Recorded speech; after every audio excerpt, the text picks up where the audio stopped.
Yo, what is going on, my friends? It's your boy Jdun, Trades with Team Bull Trading, and I hope you're all having an amazing day.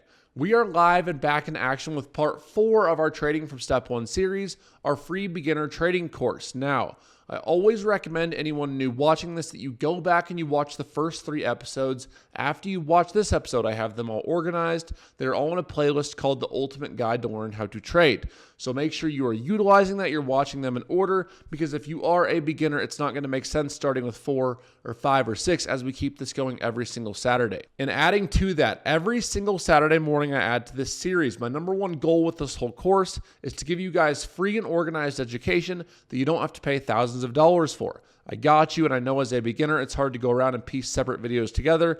It's hard to find solid education. There's a lot of scammers in this industry. So nonetheless, I got you. This course will continue on. It will always be free. So with that, I upload to YouTube every single day. I teach for free every single day, and I love seeing you win. So if you like making money, if you enjoy transparent trading, and if you get some value from this video and series, please consider hitting that like and subscribe button in the bottom right corner. Comment what you want to learn next below, and let's get to the money together.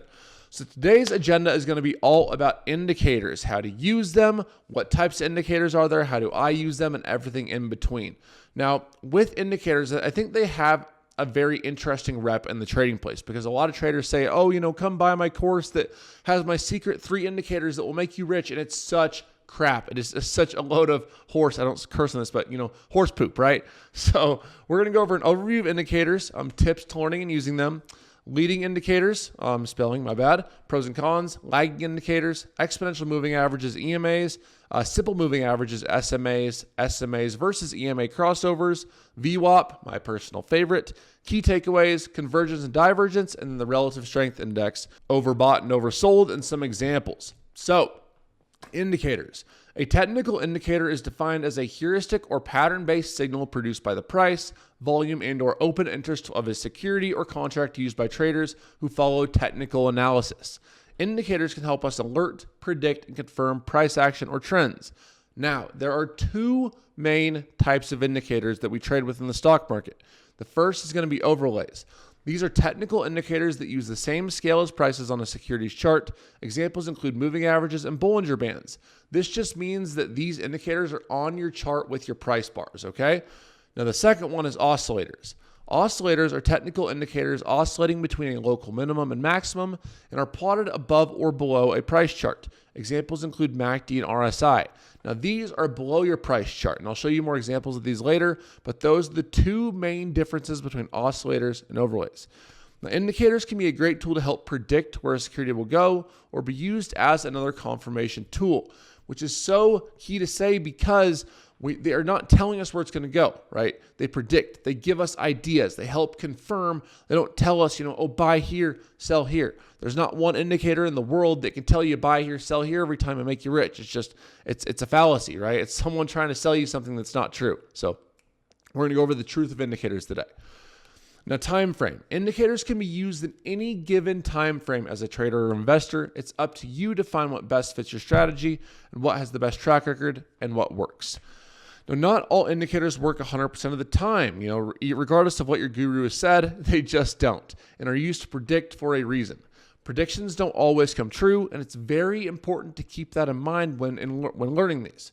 There are many different indicators, but we'll go through several of the most popular and most efficient ones in the coming slides.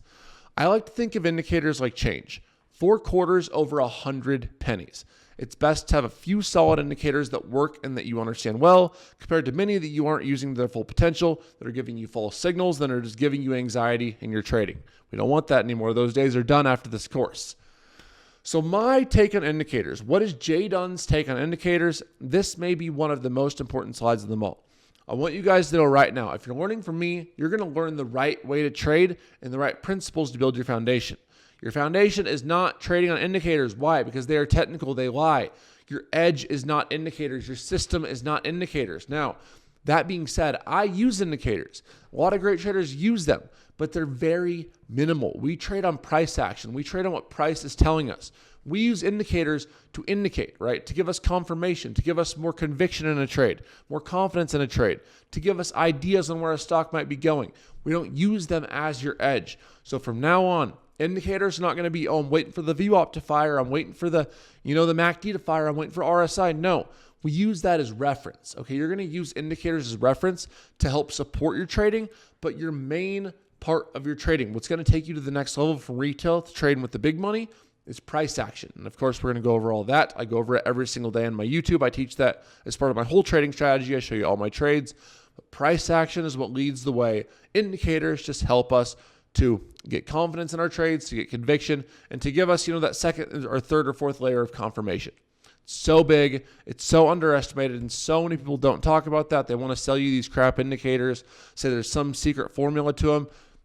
Everything works sometimes, everything doesn't work sometimes, but what doesn't lie is price action and getting that experience to read it every single day. So those two types of indicators we talked about. The first was an overlay. An overlay is a technical indicator that uses the same scale as prices and are plotted on the chart. Basically means they're on the chart right here. Oscillator, an indicator that moves between a local minimum and maximum or a set of values. These are displayed below. That's down here. That's all that means. Your oscillators are down here. Overlays are up there. Cool. Leading indicators. A leading indicator is designed to predict price movement or to lead changing prices. Most represent price movement over a certain look-back period. Leading indicators can be useful in helping forecast the timing, magnitude, and duration of the future rise or falling of a price. Some examples include the stochastic oscillator, the relative strength index, and level 2. Now, I personally don't really use, stochastic full, MACD. I'll use RSI sometimes on the daily chart, the bigger time frames. I do use level 2, and we'll have a whole separate lesson on level 2. But as far as those go, that's really the only one I use. Now, some benefits of leading indicators. 1, early signaling. We all love that. We love that early signal. We love that early entry. Love that. 2, leading indicators give us more headway on where a stock may go, providing earlier opportunity to trade, signaling potential strengths and weaknesses. For example, in a downtrend, you should be watching for oversold signals, moving average crossovers to a signal a buy, momentum gaining, etc. The same goes for an uptrend, watching for overbought signals, watching for crossovers to sell, and momentum following. So this is what I was talking about, right? This indicator isn't going to give you your exact buy, but if you're watching for key notes and clues to when your opportunity to buy might be, that can be a nice area of reference. So that's how we use indicators now. We don't use them as our edge. We use them to give us confirmation for whatever, other layers of confirmation. Okay, so some cons of leading indicators. Early signaling can also lead to higher risk, right? If you get in early, if you face more drawdown, that will naturally lead to higher risk. This can also lead to larger losses or potential reversals. Volatile markets are known to cause sharp reversals. Now, if you're trading in a choppy market and trying to trade MACD or RSI and you're strictly following those, you're going to get eaten up both ways. So you got to remember there is risks to these, and that's why price action will always be number 1. Now, lagging indicators on the flip side. Lagging indicators follow a price action and are typically known as trend following indicators. These indicators work based on price action, which is why these do not work well in sideways or consolidating markets. Some examples include Bollinger Bands, MACD, moving averages, and time and sales. Now again, I don't really use MACD. I use Bollinger Bands once in a while in bigger time frames like hourlies or daily charts. Moving averages is the one thing I mainly do use, and I don't use time and sales personally. I watch level 2, not time and sales. Again, we'll talk about all that in later lessons. Some pros of lagging indicators. The main benefit is catching a move and staying in it, something that we all need to do. Bigger wins, baby. We got to have those bigger wins in 2023 and on. The simplicity of these may also be beneficial to some. The stronger or longer the trend, the less analysis / trading is required. And that's the best, right? Quality over quantity. That's what we're all trying to do. So those are some pros. How about some cons of lagging indicators? A con is that all benefits are lost when the stock is trading sideways or in a range. It's also worth noting that they can lag, hence the name, and by the time a crossover signal happens, a portion of the move may already be gone. We missed it. You must find indicators that work best for your personal trading strategy and edge. Once we develop trading strategy and edge, it will equate to what will make up our risk-reward ratio. That's what it's all about, is having the best risk-reward and finding the edge, finding our strategy, and executing it every damn day. So I've said this a lot. What are they? Exponential moving averages, my favorite of all moving averages, okay? Otherwise known as EMAs. EMAs are a type of moving average that considers that the weighted average of a series of recent data to reflect the ongoing trend in the market. The weight of the EMA is tilted more towards recent occurrences, giving it greater influence in reducing lag. EMAs differ from SMAs in that a given day's EMA calculation depends on the EMA calculations for all the days prior to that day. You need more than 20 days of data to calculate a reasonably accurate 20-day EMA. Now, I'm going to go over this in a little bit in a second, but why do I love EMAs versus SMAs? Because with SMAs, if we have a 20-day, it averages them all out equally, which is fine for swing trading. It shows us longer term trend. But EMAs for day trading put more weight on recent days, as I show in this mathematical example that you will never use here. It puts more weight on recent days, showing us more recent trend where we're likely to go intraday that day versus overall trend. That's why we use exponential moving averages, EMAs, over SMAs for day trading.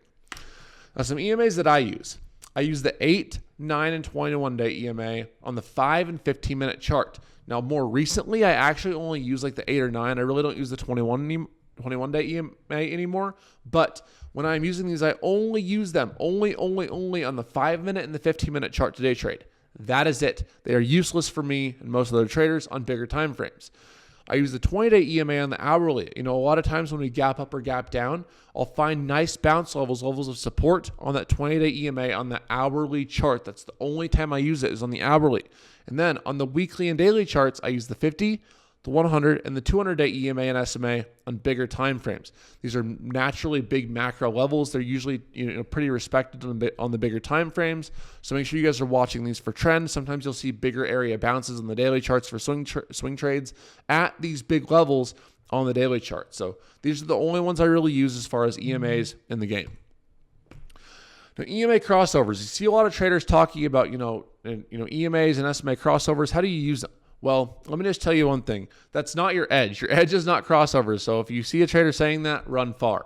But basically, all that's saying is when you have two different EMAs and you have one crossing, you have that trend changing. And let's say you see that, you might wait for a pullback and enter here and go short. Vice versa. If you're trending up, you pass over it crosses, you get that pullback down, you get that breakthrough long, you enter right here to go long. So that's all that's saying. Now, I have a hard time with that because a lot of times these fail, right? Obviously, I showed you a good example here, get them coming together and crossing and the trend following. But a lot of times you'll see us go up, come back down, stop you out, and it just doesn't always work like that, and it's not an edge. You have to be able to read what these price action candles are saying. So EMA bounces. This is probably the main thing I use EMAs for, is bounces and levels of reference. So left to right. Intersecting EMAs create a high probability bounce. The more EMAs intersecting, the stronger the level is. The stronger the level is, the higher probability the bounce is. And that's what this whole game is, right? It's probabilities. We want the best edge. If we're playing, blackjack in Vegas, we want to take trades in the same instance that we get 21s, 20s, 19s, and 18s. Stop taking 11s. Stop taking 9s. Those days are done, fam. We want to take 18s, 19s, 20s, and 21s, baby. So what this is saying is this is our 8-day EMA, this green line, and then the purple is our VWAP. So these come together. You see trend is up. We come back down. We wick above once, twice, 3 times. We make that next leg up. This would have been a nice level that we could watch. We could see these forming here. We could potentially, if this price action confirmed, take a bounce. Now, just for one example, we have both the 8-day EMA and the VWAP here. We also have this bullish pin bar off this support in an uptrend. This is a perfect entry to go long. But if you couldn't read these candlesticks, you'd have no clue, right? You would have no clue that this would be a good entry, right? So we want to watch for these things, use this as reference. Oh, this could be a good support spot. Now we see the candlestick forming. Boom, let's go long and make some money. So that's how I use those. Another EMA bounce example, the ABCD pattern. I love this. So this goes both ways. This could be up or down, okay? So you have this big candle up or down, vice versa. Little profit taking here. Our 8-day EMA and VWAP act as support. We come down, bounce right here, and make that next leg up. Basically the same thing as I just showed you. Come up, consolidation, sell off, make that support here, leg up. Same thing here. I love this on the 5-minute chart mainly off the open and the 15-minute chart. Mostly the 5-minute chart though. Now that's enough with EMAs. Let's talk about what SMAs are. Simple moving averages. SMAs are calculated by computing the average price of a stock over a specific number of periods. Most moving averages are based on closing prices. For example, a 10-day simple moving average is the 10-day sum of closing prices divided by 10. As stated in the name, it is a moving average that moves Old data is dropped as new data becomes available, causing the moving average to move along the time scale. This is the mathematical equation for it that you will never once in your entire trading career use, but that's what that's saying. Now, with that, let's go back actually. What I was saying before is SMAs are mostly used for swing trading. So you're not going to really use these for day trading, more than likely, because it averages the number of days you put for those bigger time frames equally versus putting more weight on the recent days. So we use SMAs for swing trading, EMAs for day trading, all right? Now, SMA crossover is kind of the same deal as EMAs, right? We're coming down, turning down, we cross down, you technically get enter short here, or go with a short bias and then watch price action. Vice versa, we cross up, we get some price action to the upside, we enter long. But likely, this is a good example actually, that we have this SMA crossover to the upside. But let's say you bought right here when it crossed. It's like you're going to go up and come down here and close actually down here below it. And you're going to get stopped out, then watch it rip. So it doesn't always work out, okay? That's what I want you guys to know. Maybe use it for reference. Okay, we're crossing down. Now we watch for a bearish entry because of price action, not because of some two lines on a chart, right? So that's what I want you guys to do. Now, SMA versus EMA crossovers. It's important to note that SMA and EMA can be used differently. Although they look and function almost the same when using for buy or sell signals, EMA is weighted more on recent data. We've talked about that about 5 times so far. So here's a chart with a bunch of lines, what I don't want your chart to look like. But I just threw some examples into fast EMA crossovers, fast SMA crossovers a little slower, and vice versa, back to the upside. VWAP, the GOAT of all trading indicators, baby. The VWAP, my favorite. The VWAP, or volume weighted average price, is an average price a stock has moved throughout the day based on both volume and price. That's why I love it. It looks similar to the EMA or SMA, just an overlay line that changes constantly as price and volume change. Now, we use VWAP on the 5-minute and the 15-minute chart. That is it, and we're going to go over VWAP in the next few slides. Trading using the VWAP. VWAP is one of my personal favorite indicators to trade off of. Now, after a security has created a directional trend for the day, VWAP tends to become a very strong support or resistance level. So if we're trading below VWAP on the 5-minute or 15-minute chart, typically we are bearish. If we're trading above it, typically speaking, we are bullish, and we can use that as a resistance or a support. Now, buying calls are going long at VWAP after a security has retreated in an uptrend and fallen back to VWAP is the proper move for an uptrend VWAP bounce. So VWAP is right here, right? We're trending up and come back down to it. This is typically a place we can watch for a bounce as long as it's confirmed by price action. Vice versa, buying puts or short selling at VWAP after a security has created a downtrend and risen back up to the VWAP is the proper move for a downtrend VWAP bounce, or a rejection as we call it. So we're trending down, we come back up to VWAP here, we reject it and make some money to the downside. We love them puts, baby. On a mid to large range security, I like to buy 20 to 40 cents above or below the VWAP line, as you regularly will see the stock bounce before it actually touches the VWAP line, like right before or after. On a very large name security such as Amazon, I gotta change this because they did that split. I like to buy $1 before the actual line. So on the more expensive names, we can buy a little early. If you have good risk management, if you're a solid, experienced trader. If you're new, absolutely not. We wait till that exact point with price action. But on the smaller names, we can go real close, maybe like 20, 40 cents, etc. So VWAP bounce. Now, looking at the chart, this is what I was talking about. So we're in this uptrend right here. We come down to this purple line of VWAP, we touch it exactly, we bounce up, touch it again exactly, and bounce up, and that acts as our support. Tesla made higher highs throughout the morning here, and then came back down and bounced up off the VWAP twice. See the double bottom pattern shown here. So this acted as support, and you see this happen a lot when trading in the stock market. Vice versa, this works on the downside too. So we're trending down. As you can see here, we broke our VWAP support. It wouldn't have worked to support here. Come back down, come back up again, test this fail, or bearish pin bar here. Confirmation, you can get short here with a stop of this high here, and you get a nice move to the downside. So we made lower lows throughout the morning, came back up to the bounce down off the VWAP.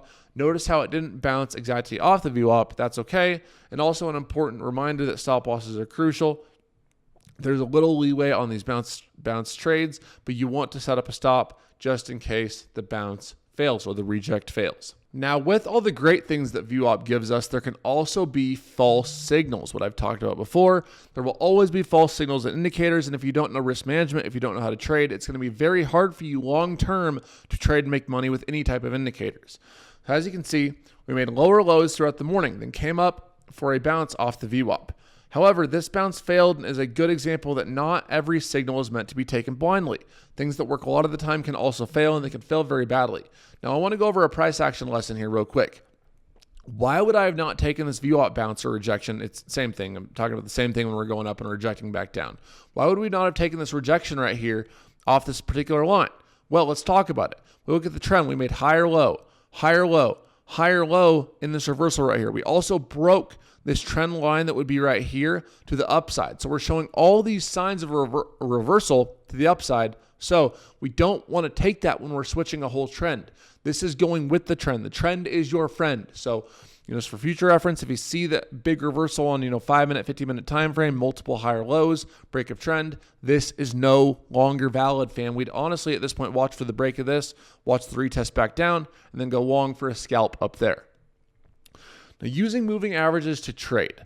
The exponential moving averages are best if you're going to be day trading. Simple moving averages are best if you're going to be swing trading. In relation to VWAP, making sure there is a clear trend before entering is very important. And VWAP and EMA crossovers are also important to watch. Any bounce is a higher probability if VWAP and the moving average intersect at the bounce spot. This is a little recap of what we talked about. Some key takeaways for trading VWAP. Establish a trend has been made on a security, whether to the upside or the downside. This strategy is not 100%. No strategy is, regardless of what people tell you. Be prepared to stop out if the stock doesn't bounce out or closes below the VWAP line. On a larger price security, $500 to $3,000, plan to buy anywhere from 50 cents to $2 above the VWAP or below the actual VWAP line. And make sure there is a clear trend on the security before buying or shorting the bounce. Price action is and always has been the king. It keeps the throne. Price action is number one. All right. Now, real quick, I want to talk about convergence and divergence. So I'm not going to dive into MACD. We're not going to dive into all that stuff because honestly, I don't use it. So I haven't found many, truly successful traders that don't just sell courses that actually use it. So MACD's basis is convergence and divergence of the two moving averages. Convergence is when the two moving averages move towards each other. Divergence is when the two moving averages move away from each other. The short moving average is faster and responsible for more movements, while the longer is slower and less reactive to price change. The MACD oscillates above and below the zero line, which is also known as the center line. These crossovers signal that the 12-day EMA has crossed the 25-day EMA. Now, we're not going to spend very much time on MACD because it's honestly useless, but just want to throw this in there. Continued. Positive MACD buy signals indicate that the 12-day EMA is above the 26-day EMA. That's when you'll see that line crossing. This means momentum is increasing. Positive values, prices going up, increase the further the shorter EMA diverges from the longer one. Negative MACD sell signals indicate that the 12-day EMA is below the 26-day EMA. Negative values increase as the shorter EMA diverges below the 26-day EMA. Negative prices going down, values increase as the shorter EMA diverges further below the longer EMA. Boring stuff. The relative strength index, the only thing that I use even a little, right, as far as these, other indicators go. Relative strength index is a momentum oscillator that measures the speed and change of price movements. RSI oscillates between 0 to 100. Go 0 to 100 real quick. RSI is considered overbought when above 70 and oversold when below 30. Signals can also be generated by looking for divergence, centerline crossovers, and failure swings.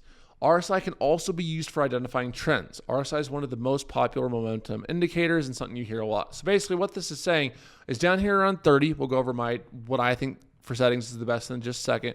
Down here at 30 means that we are oversold. So likely we're going to see the stock come down. There's been too much selling. We're going to go back up. If RSI comes up here to the 70 area, traditionally, there's been too much selling, or there's been too much buying, we're likely going to start going down again or selling off. RSI continued. While typically RSI is measured as overbought over 70 and oversold under 30, I like to widen it. This helps to ensure that you are not caught in false breakouts, as stocks can trade overbought and oversold for an unlimited amount of time. Raising the RSI to 80 overbought and 20 oversold will help you with this. Using the RSI trading against a trend can turn red very quickly. So as traders, we must be careful to gauge out other indicators and price action as well. So important. So basically all this is going to say is that, there's sometimes where you go up to the RSI, whatever, and we get to that 70, 80 area, and you come up here and you sell off. But for example, right here, this is a key example I want to talk about, right? If you had your overbought level set at 80 instead, you would have avoided these false reversals as you see around here, right?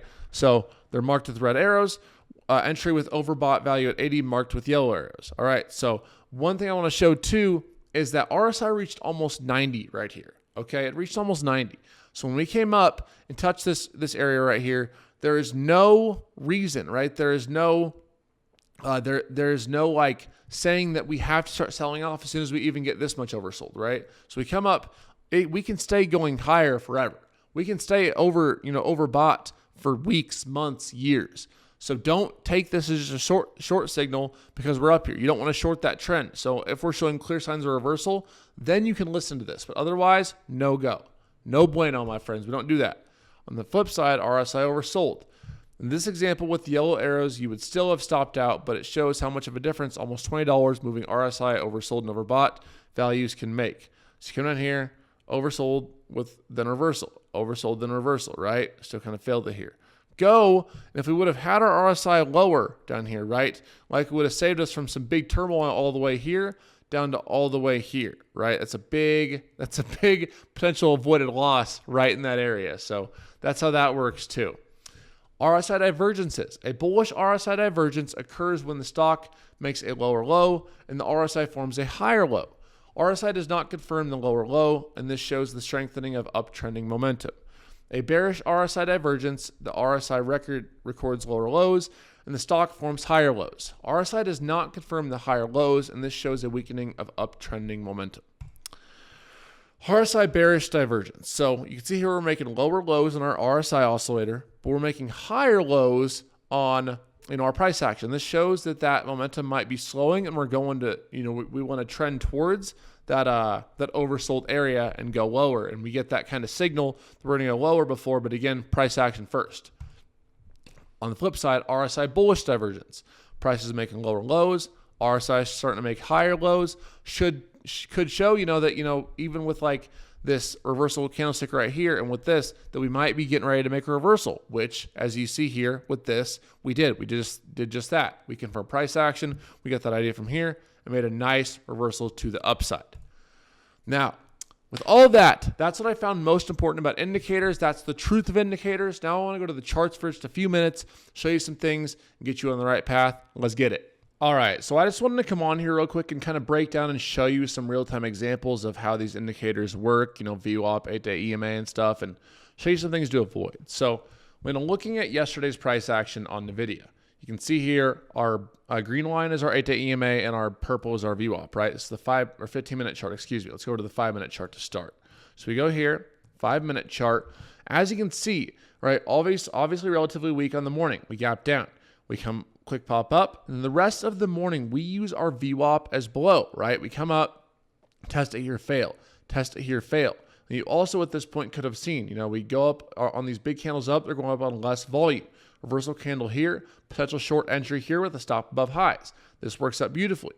Come down, we ride the 8-day EMA all the way down. Now, honestly, I'll be fully transparent with you. It's like, this looks easy to trade. Oh, just, take puts at the 8-day EMA, but it's not like that when you're looking at it, like this. Like, you don't know where it's going to go next. This looks like it's going to reverse, right? So we take high probability entries only.